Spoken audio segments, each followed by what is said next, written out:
자, 오늘 말씀의 제목은 거절당하신 예수님. 읽어보겠습니다. 다 같이 시작. 예, 다시 한번 시작. 예, 오늘 7장의 17절부터 36절까지 보도록 하겠습니다. 교도합니다. 하나님이 아브라함에게 약속하신 때가 가까우매 이스라엘 백성이 애굽에서 번성하여 많아졌더니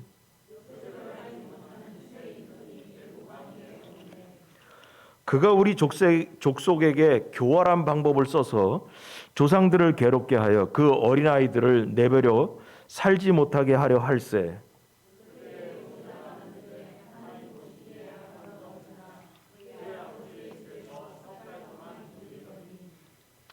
버려진 후에 바로의 딸이 그를 데려다가 자기 아들로 기르매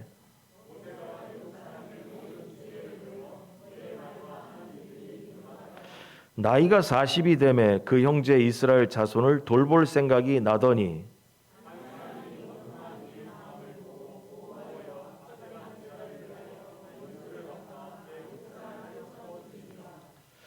그는 그의 형제들이 하나님께서 자기의 손을 통하여 구원해 주시는 것을 깨달으리라고 생각하였으나 그들이 깨닫지 못하였더라.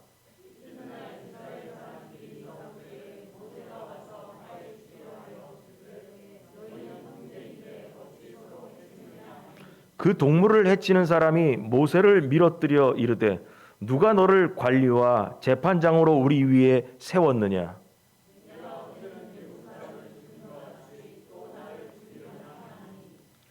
모세가 이 말 때문에 도주하여 미디안 땅에서 나그네 되어 거기서 아들 둘을 낳으니라.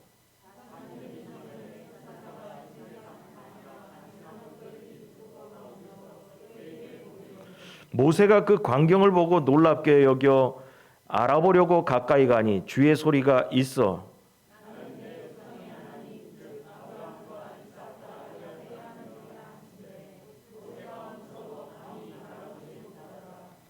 주께서 이르시되 내 발에 신을 벗으라. 네가 서 있는 곳은 거룩한 땅이니라.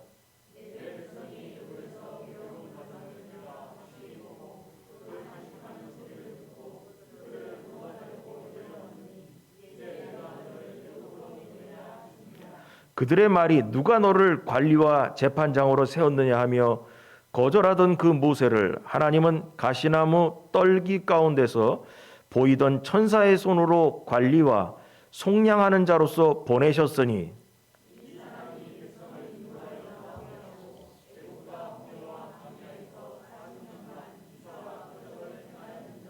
아멘.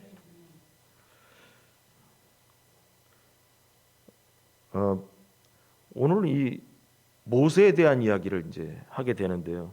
읽으면서 몰랐던 얘기가 좀 나왔다. 뭐 그런 얘기를 다시 한번 짚고 넘어가야 한번 이제 설교를 해도 뭔 말인지 이제 머리에 넣고 이제 들을 것 같아서 뭐 얘기하자면 여기 오면은 두 가지를 좀 짚어놓고 갈 얘기가 있겠는데 뭐냐면은 모세가 이스라엘 백성 가운데 40세가 돼가지고 이스라엘 백성을 돌아보기 위해서 나갔다. 왕궁에서 나가서 좀 봤는데 애굽 사람이 이스라엘 백성을 학대하는 걸 보고 참견하다가 애굽 사람을 잘못해서 성경에 보니까 때려 죽였다라고 나오잖아요. 그랬는데 여기 그래서 24절에 한 사람이 원통한 일을 보고 당함을 보고 보호하여 압제하는 자를 위하여 원수를 갚아 애굽 사람을 원수를 갚았다고 그랬어요. 모세가 원수를 갚았다는 거야. 근데 이 출애굽기에는 뭐 원수 갚아서 뭐 이랬다 그런 얘기 안 나오거든요. 근데 원수를 갚아 애굽 사람을 쳐 죽이니라 그랬는데 그러면서 그 이유를 모세는 그의 형제들이 누구예요? 유대인들이 하나님께서 자기의 손을 통하여 모세의 손을 통하여 구원해 주시는 것을 깨달으리라고 생각했으나 그들이 깨닫지 못했다. 40살에 가서 유대인이 학대받는 걸 갖다 참견하면서 애굽 관리를 어쩌다가 뭐 때려 죽였다. 그랬더니만 그랬을 때 그 모세의 마음은 어땠느냐? 하나님께서 모세의 손을 통해서 구원해 주리라는 것을 유대인들이 깨달았을 줄 알았는데 못 깨달았다.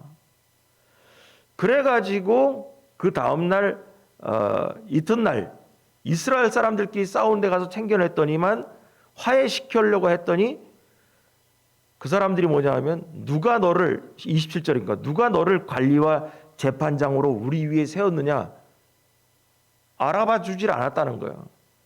모세를 알아주질 않았다는 거예요. 그래서 미디안 광야로 도망을 갔다 이거죠.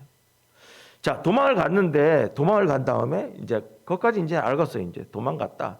그 미디안 광야에 갔는데 여기서 또 하나 얘기가 뭐냐면 30절에 보니까 40년이 참해. 그러니까 뭐냐면 80세가 됐어 이제. 모세가 왕궁에서 나왔을 때는 40세에 나와서 이스라엘 사람이 학대받는 것을 참견했을 때가 나이가 40이었고 미디안 광야 가서 40년 동안 이제 목동 생활을 하다가 80이 됐을 때 30절 40년이 참에 천사가 시내산 광야 가시나무 떨기 불꽃 가운데서 그에게 나타났다. 자, 출애굽기에서는 있잖아요. 하나님이 가시나무 떨기나무 가운데서 말씀하셨다고 했어요. 근데 여기 스데반 집사는 뭐냐면 천사가 나타났다라고 그랬어요. 그 여호와의 사자가 나타났다. 그러면서 여호와의 사자가 출애굽기를 보면은 나는 하나님이라 그랬단 말이에요. 여러분 그랬죠? 모르면 할 수 없고 또 출애굽기 가서 뭐 또 얘기할 시간은 없고 아무튼 그래가지고 출애굽기에서는 하나님이 나타난 것으로 얘기했는데 신약으로 넘어와서 보니까 스데반 집사는 천사가 나타났다 라고 얘기했다는 거죠.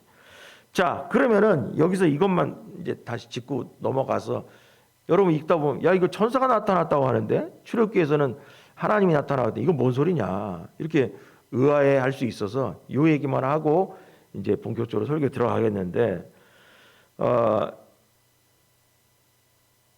스데반 집사 말이 맞는 거죠. 그럼 스데반 집사는 이 얘기 어디서 듣고 얘기했을까? 저는 분명히 예수님이 평소에 이 부분을 설교하셨을 거라고 봅니다.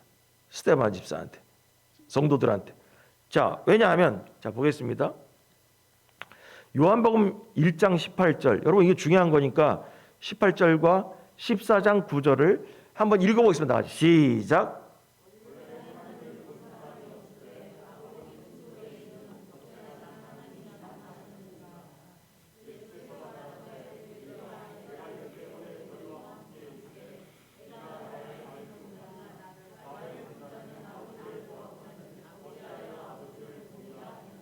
아멘. 여러분 이게 중요한 거예요. 예수님이 그랬어요. 본래 하나님을 본 사람은 없다. 그러면 모세가 가시나무 떨기나무 거기서 하나님을 봤다고 출애굽기 나왔는데 예수님 뭐냐? 본래 하나님 본 사람 없다. 그럼 예수님 말이 맞잖아요. 그럼 결국은 뭐냐면 예수님 말씀이 맞기 때문에 모세가 가시떨기나무 안에서 거기 앞에서 하나님 만났다는 얘기는 뭐냐면 스데반 집사가 얘기한 것처럼 여호와의 사자를 만났다라는 거죠. 하나님을 직접 만나지 못했다. 왜냐하면 성경에 보면 하나님 만나면 하나님은 거룩하기 때문에 다 죽는다고 그랬거든요. 그래 하나님을 본 사람은 없을 때 아버지 품속에 있는 독생하신 하나님, 아버지 품속에 있는 독생자 하나님이 나타나는데 그분이 바로 뭐냐? 예수님이라는 거예요. 그래서 빌립이 하나님 봤으면 좋겠다고 했더니만 나를 본 자는 아버지를 보았거늘 어찌하여 아버지를 보이라 하느냐. 그래서 결국은 뭐냐? 이걸 통해서 그러면은 구약에 나타난 가시떨기나무에 나오는 그 하나님은 누구냐? 그분이 바로 성자 예수님이라는 거예요. 제 얘기가 아니고 학자들의 얘기입니다. 구약에서 출애굽기에 나온 내가 하나님이다. 나는 하나님이라 그랬단 말이에요. 가시떨기나무 거기에서. 그럼 천사가 아닌데 하나님은 하나님이에요. 근데 예수님은 뭐냐면 하나님을 본 사람은 없다고 그랬거든. 그럼 출애굽기에 나온 하나님은 누구냐? 거기에 나온 모세를 만난 하나님은 그분이 바로 예수 그리스도다라는 거예요. 하나님을 본 사람은 죽는다라는 게 성경의 얘기예요. 근데 뭐냐? 예수님을 만난 사람은 죽지 않아요. 신약에 예수님 만나고 나 죽은 사람은 아무도 없어요. 근데 예수님을 뭐라 그래요? 하나님이라고 돼요. 나를 본 자는 하나님을 본 사람과 같다라고 그랬거든. 그래서 뭐냐면 구약에 나타난 출애굽기에 나온 그 가시떨기 나무에 나온 그분을 구약의 용어로 뭐냐? 여호와의 사자. 그걸 뭐 아도나이라고 어쩌고 그러는데 여호와의 사자. 그 여호와의 사자가 바로 예수 그리스도다. 구약에 숨겨진 예수 그리스도다라고 얘기합니다. 그래서 이걸 통해서 그렇게 이해를 하고 이제 넘어가면 되겠습니다. 뭐 시간상 더 많이 설명을 하기가 좀 그렇고요. 그래서 지난주에 설교를 이제 다시 돌아가면 지난주에 설교 뭐였냐면요. 복음이 중요하게 여기는 것들 하면서 땅이 아니라 언약이다라는 얘기했죠. 약속이다. 이스라엘 백성들은 거룩한 곳을 이 성전이 있는 이 예루살렘과 이 성전을 스데반 집사가 모욕을 했다. 그래가지고 잡아다가 혼내켜야 된다라고 얘기를 했죠. 근데 스데반 집사가 와가지고 아니다. 야, 하나님을 한번 따져볼까? 아브라함에게 하나님께서 뭐라 하냐면 얘기할 때 아브라함에게도 뭐냐면 하나님은 땅을 주신 것이 아니라 약속을 주셨다. 그래서 땅이 중요한 것이 아니라 약속을 따라서 아브라함은 이사를 갔죠. 이동을 했죠. 약속을 따라서. 그래서 땅이 중요했다면 아브라함은 이사 가면 안 되죠. 한 자리에 가나안 땅에 머물러야 되죠. 이사 가면 안 돼요. 가나안 땅에 계속 살아야 되죠. 그런데 아브라함은 하나님의 약속을 믿고 가나안도 떠나서 애굽으로 이사를 했어요. 왜 그랬냐? 하나님의 약속을 믿고 돌아다닌 거죠. 약속을. 이게 뭐냐, 여러분? 약속. 여러분, 이 얘기를 한 것은 바로 뭐냐면 구약에 나타난 메시아 예수 그리스도께서 우리를 구원하러 오신다라는 약속이 중요하다는 얘기예요. 약속을. 스데반 집사의 모든 얘기의 중심이 뭐냐? 예수님 얘기하고 앉았는 거예요. 그래서 오늘도 예수님 얘기하고 앉았어요. 그래서 율법을 이번에는 뭐냐면 그 거룩한 곳, 장소, 땅을 모욕했다라고 얘기했잖아요. 그래서 스데반 집사가 지금 잡혀온 거예요. 두 번째로는 뭘 또 모욕했다고 그러냐면 율법을 모욕했다라는 제목으로 지금 스데반 집사가 잡혀와 있어요. 그래서 지난주에는 앞절에는 뭐냐면 거룩한 곳, 땅이 중요한 곳이 아니다라는 것을 설명을 했고 오늘은 뭔 얘기냐면 모세를 얘기하면서 모세가 뭐예요? 율법을 만든 사람이에요. 율법을 만들었어. 율법을 모욕했다고 스데반 집사한테 제목을 뒤집어 씌웠는데 오늘은 이스라엘에게 율법을 준 모세에 대해서 얘기하면서 과연 무엇이 옳은 말인가를 설명하고 있다라는 거예요. 자, 이 생각에서 이제 머리에 집어넣고 들어보겠습니다. 1번, 오래전에 준비된 예수님. 다 같이 시작. 오래전에 무슨 여기 예수님 얘기 한마디도 안 나오는데 뭔 얘기가 갑자기 예수님이 나오냐. 오래전에 준비한 예수님이 나오냐. 예수님 얘기하고 있습니다.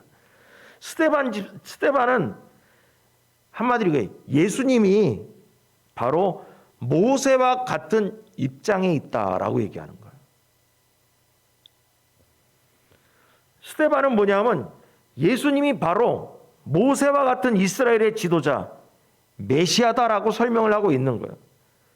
여러분 본문에서 모세가 주인공 같지만 모세는 주인공이 아니에요. 오늘 이 설교에 대해서 지금 스데반은 모세를 말하면서 예수님에 대해서 설명하고 앉아있다라는 겁니다.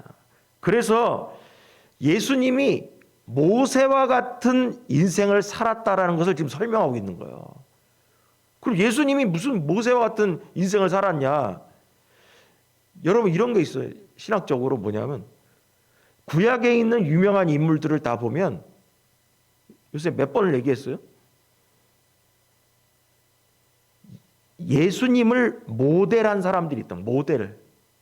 본보기. 다윗도 예수님의 모습을 띠고 있고요. 예수님이라는 얘기를 하는 게 아니야. 다윗의 삶이 예수 그리스도의 삶을 얘기하고 있고 모세의 삶이 예수 그리스도를 얘기하고 앉아 있고 또 요셉 총리의 삶이 예수 그리스도를 얘기하고 있다. 이런 얘기들 가끔 했어요. 근데 그 중에 오늘 뭐냐? 모세도 예수 그리스도의 모습을 설명하고 있다라는 거예요. 그래서 예수님이 모세와 같은 생애를 사셨다라는 걸 설명하는 건데 뭐가 예수님과 같냐? 설명해 볼게요. 모세는 요셉을 알지 못하는 왕들이 등장했을 때 그 왕들이 나와서 이스라엘 백성을 괴롭힐 때 모세가 태어났어요. 여기 오늘 지금 읽어보면은 18절에 19절 보면 마찬가지로 예수님도 로마의 하수인이었던 헤롯이 유대민족을 수탈하고 학대할 때 태어났어요. 이스라엘 백성이 애굽에서 고난받을 때 모세가 태어난 것처럼 예수님도 로마의 식민지로 있을 때 이스라엘 백성이 식민지로 있을 때 그 고난 속에서 태어나셨다라는 겁니다. 또 오늘 본문에 읽어보니까 모세가 하나님 보시기에 아름다웠다라고 얘기했어요. 우리 그냥 쓱 읽었지만 그 중요한 얘기. 아름다우셨고 아름다운 것처럼 예수님도 하나님 보시기에 아름다웠다라는 거예요. 모세가 지혜로웠던 것처럼 예수님도 지혜로운 자로 자라나셨다. 자, 이거 보겠습니다. 제가 이렇게 정리해놨어요. 자, 사도행전 오늘 읽은 7장 20절 22절에 보면 제가 읽을게요. 그때 모세가 났는데 하나님 보시기에 아름다운지라. 그가 아버지의 집에서 3달 동안 길리더니 모세가 애굽 사람의 모든 지혜를 배워 그의 말과 하는 일들이 능했다. 자, 이게 스데반 집사 얘기예요. 그러면 예수님을 한번 보자. 누가 보명하니까 아기가 자라며 강하여지고 지혜가 충만하여 하나님의 은혜가 그의 위에 있더라. 듣는 자가 다 그 지혜와 대답을 놀랍게 여기더라. 예수는 지혜와 키가 자라가며 하나님과 사람에게 더욱 사랑스러워 가시더라. 이게 가만히 보니까 모세랑 똑같네. 얘기가. 모세랑 같은 얘기를 하고 앉았다라는 거예요. 그래서 제가 이제 책들을 찾아보면서 아니 여기 7장 20절에 보니까 모세가 낳는데 하나님 보시기에 아름다운지라 해서 이게 도대체가 무슨 소리냐. 아니 뭐 갓난 애기가 태어났는데 뭘 얼마나 3달 동안 태어난 지 3달 만에 이제 3달 동안의 얘기가 하나님 보기에 아름다웠다. 그래서 이게 도대체 얼마나 뭐가 잘 생겼다는 얘기냐. 3달밖에 안 된 애가 뭐 잘나면 얼마나 잘났겠냐. 뭐 젖살 있어가 퉁퉁하고 그럴 텐데 뭐가. 학자들도 이걸 모르겠다는 거야. 주석들을 다 찾아봤는데. 근데 단 하나 이 얘기를 갖다 써놓은 게 있어요. 뭐냐. 모세가 태어난 지 3달 동안 있으면서 우리가 알지 못하는, 사람들이 알지 못하는 어떠한 영적인 문제가 있었는지 뭔지는 모르지만 아름답게 보이는 게 있었다. 그래서 뭐냐면 모세의 부모는 목숨을 걸고 모세를 살릴 수밖에 없었다라는 거죠. 다른 부모들은 자녀를 포기하고 있는데 모세의 부모는 모세의 아름다움이 뭔지는 모르지만 살려야 된다라는 의무감을 갖고 있을 정도였다라는 거죠. 우리가 그 성경에 나와 있는 아름다움 때문에 살렸다라는 것에 대해서 의미는 잘 모르겠다, 우리 인간들이. 그렇지만 뭔가 특별한 뭔가 있었다라고 이 학자들도 이렇게 바라보고 있습니다. 자, 그러면 여러분 읽어보니까 어쨌거나 모세와 예수님을 비교해 보면 뭔가 비슷하다. 뭔가 비슷하다. 그래서 이 얘기는 뭐냐? 제목을 1번은 그죠. 오래전에 준비된 예수님. 이렇게 정한 것처럼 뭐냐 하면 스데반은 쭉 얘기를 들어보면 모세가 준비된 지도자였다라고 얘기하는 거예요.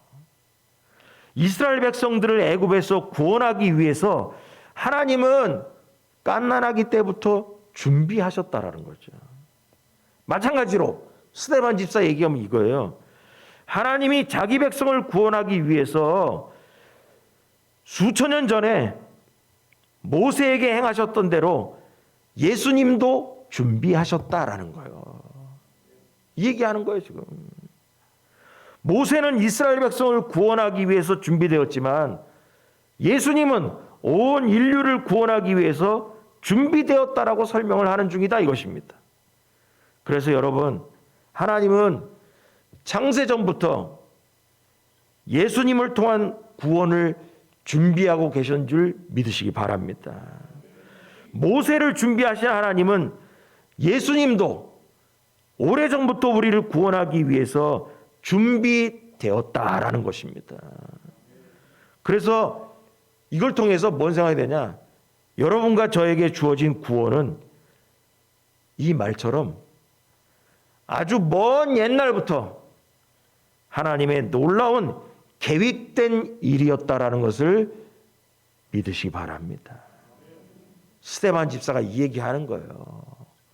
야, 모세가 준비된 것 같지 않아? 태어나면서 이스라엘 백성을 구원하기 위해서 태어나고 어쩌고저쩌고 해서 준비됐지 않아? 왕국에서 자라고 지혜롭고 어쩌고저쩌고 했잖아? 그 얘기 왜 하냐? 예수님도 하나님께서 계획하고 준비해서 보내신 분이야. 이 얘기하고 앉았는 거예요. 이게 스데반 집사의 얘기인 거예요. 모세가 중요한 게 아니에요. 지금 스데반 집사 모세 얘기했어요. 뭐 하겠어요? 모세보다 더 큰 분 예수 그리스도를 얘기하고 있는 거예요. 자, 그럼 두 번째로 버림받으신 예수님 한번 읽어보세요. 시작. 이게 뭐냐? 왜 갑자기 예수님 여러분, 모세가 버림받은 것처럼 예수님도 버림받으셨다라는 거예요. 모세는 모세의 부모들로부터 태어난 지 3달 만에 버려졌습니다. 그래서 여기 20절은 좀 전에 읽었죠. 아름다웠는데 그의 아버지가 집에서 3달 동안 길리더니 21절 버려진 후에 바로의 딸이 그를 데려다가 자기 아들로 기렸다. 버려졌다라는 거, 버려졌다. 근데 여러분, 예수님도 하나님 아버지로부터 버림을 당합니다. 그게 대표적인 게 마태복음 26장 39절과 42절. 조금 나아가 얼굴을 땅에 대시고 엎드려 기도하여 이르시되 내 아버지여 만일 할만하시거든 이 잔을 내게서 지나가게 하옵소서. 그러나 나의 원대로 마옵시고 아버지의 원대로 하옵소서. 42절. 다시 두 번째 나아가 기도하여 이르시되 내 아버지여 만일 내가 마시지 않고는 이 잔이 내게서 지나갈 수 없거든 아버지의 원대로 되기를 원하나이다. 여러분, 모세가 부모에게 버림받은 것처럼 예수님도 아버지로부터 버림받은 거예요. 잠시 버림받았던 것이죠. 그래서 모세는 40세에 이스라엘을 구원하기 위해서 유대 백성들을 돌아보기 위해 이제 사역을 시작하려고 했습니다. 결국 애국 관리를 죽이게 되죠. 그래서 학자들은 이때 40세에 등장해서 애국 관리를 성경 보니까 때려 죽였다라 나오잖아요. 그거를 뭐라 하냐면 모세가 살인을 하게 된 것은 뭐냐면 모세의 미숙함이다. 미숙함의 실수로 나타난 것이다 라고 해석을 합니다. 그러나 스데반 집사는 모세를 예수님에게 비유하고 있기 때문에 어디에 관점을 갖느냐? 모세의 선한 의도에 집중합니다. 그래서 뭐냐면 스데반은 모세가 자기 백성이 당하는 압제 때문에 애굽인을 죽였다라고 말하고 있어요. 그런데 유대인들은 문제는 뭐냐? 모세가 사람을 죽였든 말든 그 중요한 게 아니고 스데반 집사가 얘기하는 바는 이런 거예요. 유대인들은 애굽 사람들로부터 자신을 보호해 준 모세를 거절했다라는 거예요. 애굽 사람의 압제를 당하고 있어가지고 도와주러 갔다가 잘못해서 미숙해가지고 때려 죽였어요. 그 다음 날은 지들끼리 싸워서 야 화해시키려고 했더니만 그 싸우던 사람이 그랬잖아요. 누가 너를 우리의 재판장으로, 누가 너를 우리의 지도자로 세웠냐? 그래서 이스라엘 백성에게 거절당했다라는 거죠. 이스라엘의 지도자로서 구원자로서의 모세가 백성에게 거절당했다. 마찬가지로 예수님도 유대인들에게 거절당했습니다. 거절당했습니다. 그래서 모세가 29절에 보면 모세가 이 말 때문에 도주해서 미디안 땅으로 가서 목자가 돼서 양치기 노릇을 40년을 했습니다. 그런데 이 버림당한 이 얘기가 이사야 53장 3절 우리 한번 읽어보겠습니다. 예수 그리스도에 대한 그 예언되어 있는 거. 그는 시작.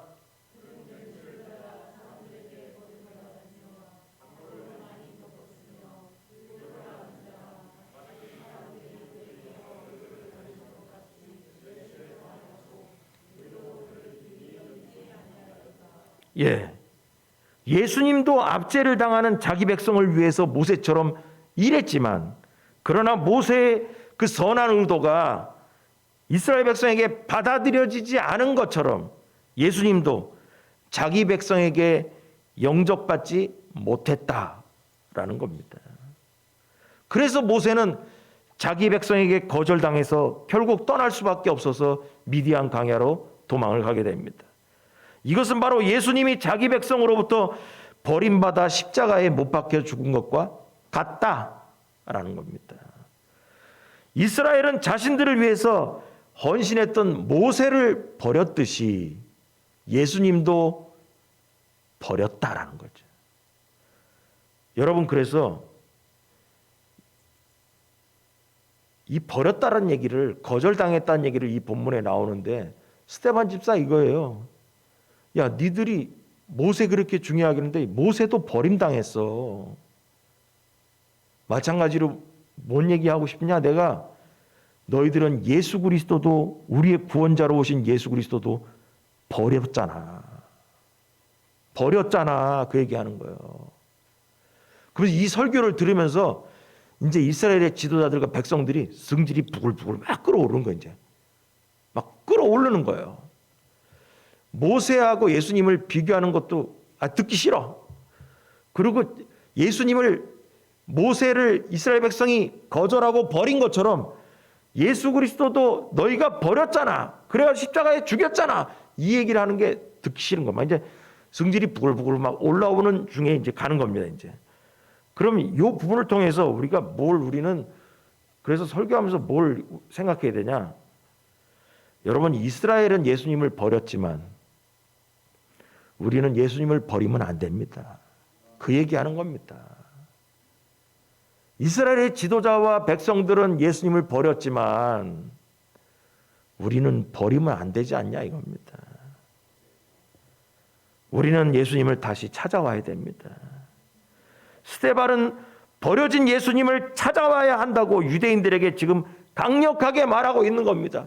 너희가 갖다 버려서 십자가에 못 박아 죽인 그 예수 그리스도를 너희가 찾아와야 된다라는 거예요. 너희가 영접해야 된다라는 것이죠. 여러분, 혹시라도 예수님을 멀리 버리지는 않으셨습니까? 예수님을 멀리 광야로 모세처럼 마음으로부터 멀리 보내지 않으셨습니까? 예수님을 찾아서 마음에 모시기 바랍니다. 계시록 3장 20절 다 같이 시작.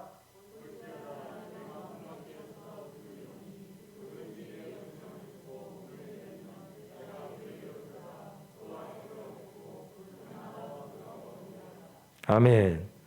주님과 함께 식사하는 축복이 있기를 주란지로 축원합니다. 자, 마지막으로 버림받은 자를 세우신 하나님. 다 같이 시작. 이 얘기는 뭐냐? 스데반 집사 얘기 이거예요. 야, 모세 조상들이 갖다 버렸잖아. 미디안 강으로 버렸잖아. 근데 하나님은 그 버려진 모세를 들어서 지도자로 다시 세우셨다라는 거예요. 이 얘기는 뭐냐? 너희가 예수 그리스도를 버렸잖아. 십자가에서 버렸잖아. 거절했잖아. 그러나 하나님은 예수 그리스도를 우리의 구원자로 다시 세우셨다라는 거예요. 이 얘기하고 앉았는 거예요. 하나님은 그 뜻하시던 때가 되자 모세에게 나타나서 80세에 모세에게 그가 선 땅을 거룩한 땅으로 삼으시고 거기서 구원자로 사명을 줘서 다시 애굽으로 보내셨습니다. 스데반은 너희가 그토록 중시하고 절대적인 권위를 부여하는 모세 역시 너희 조상들로부터 버림을 당한 자라는 거예요. 마찬가지로 예수님도 너희에게 버림을 당했다라는 거예요. 버림을 당했다라는 거예요. 자, 오늘 읽은 7장 35절 읽어보겠습니다. 그들의 시작.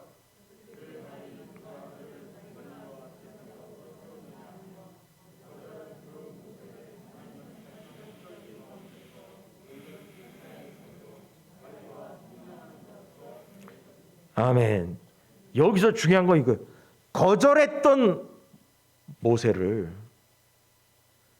하나님은 천사의 손으로 관리자와 속량자로 다시 세워서 보내셨다라는 거예요.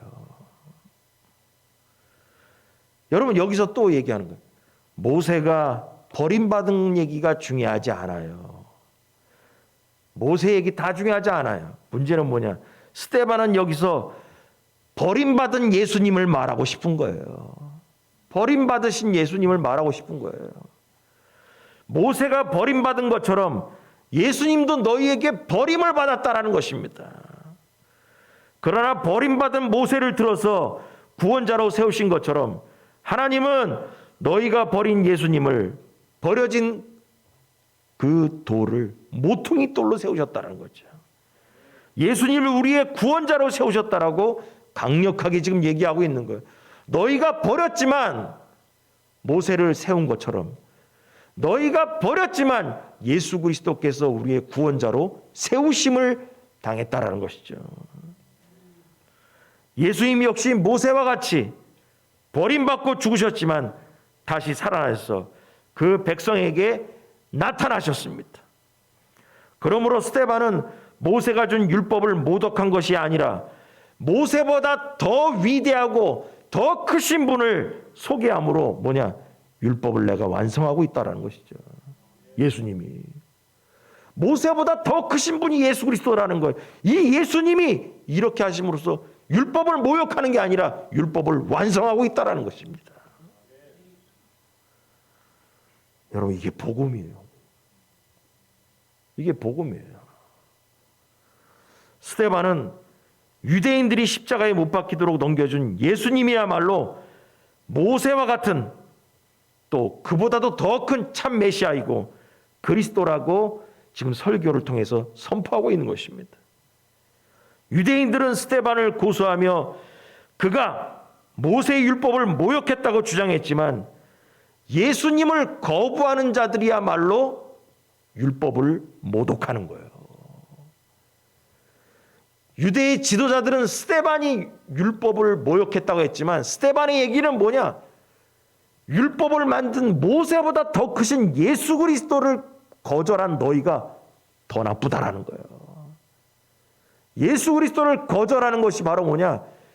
율법보다 더 크신 예수 그리스도, 모세보다 더 크신 예수 그리스도를 거절하는 너희가 율법을 더 모욕한다는 것입니다.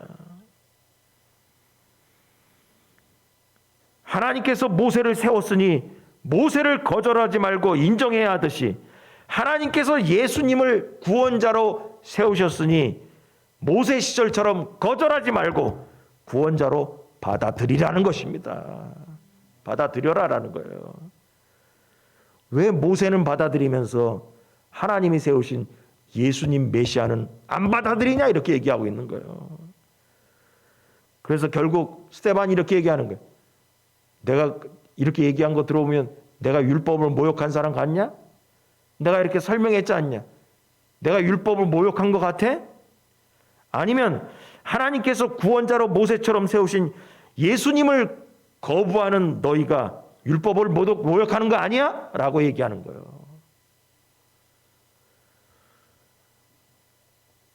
여러분, 스데반의 변론을 통해서 우리는 예수님을 믿고 섬기는 것이야말로 하나님의 뜻대로 사는 것임을 믿으시기 바랍니다. 율법대로 사는 겁니다, 이게. 하나님이 세상은 버린 예수 그리스도를 하나님이 세우셨죠. 그 버림받은 예수 그리스도를 하나님이 세우셨는데 그 세우신 예수 그리스도를 받아들이고 믿고 사는 우리가 율법대로 사는 겁니다. 하나님이 세우신 예수 그리스도를 거부하는 이스라엘의 지도자가 율법을 모욕하는 겁니다.